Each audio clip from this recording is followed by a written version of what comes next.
Well, anyway, the night before surgery, Gene's surgeon, Dr. Turner, came in to tell us that he does 1,000 bypasses a year, no problem. He said the problem was removing the mass from his heart. He said, there's a good chance your husband's not going to make it.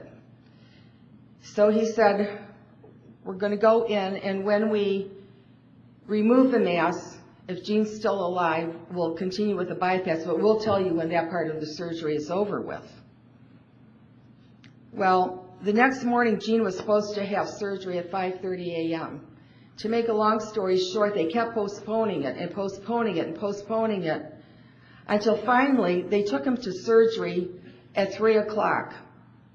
This was the first Friday, as today is the first Friday, in honor of the Sacred Heart, and 3 o'clock is the hour of mercy.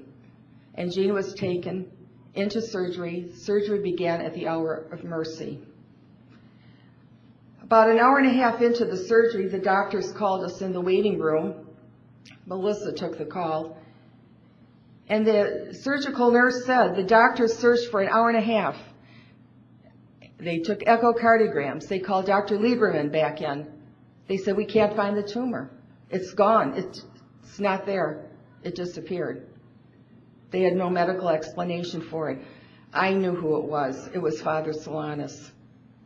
Everyone in the operating room were totally amazed. Dr. Turner proceeded with the bypass. Gene came out of it beautifully. He was the fourth patient, the last patient of the day to have the surgery. He was the first one out of bed and walking around. Everybody was amazed.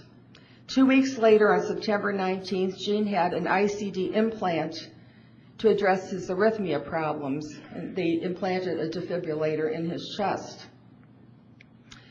On September the 24th, which happened to be the Feast of Our Lady of Mercy, we finally flew home to Michigan. Gene's hospital stay was exactly 33 days.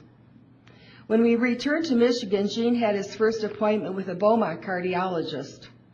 Dr. Forrest walked into the room with his head looking down at the medical records from Texas. And he just shook his head and he looked up at Gene in awe and he simply said, "So, you're the miracle man." 11 years later, Gene is in good health. He continues to get good cardiology reports, has never had another heart attack. And for all these blessings, we thank God and our beloved Father Solanus. To those who knew him, Father Solanus is already a saint. Deo gratias.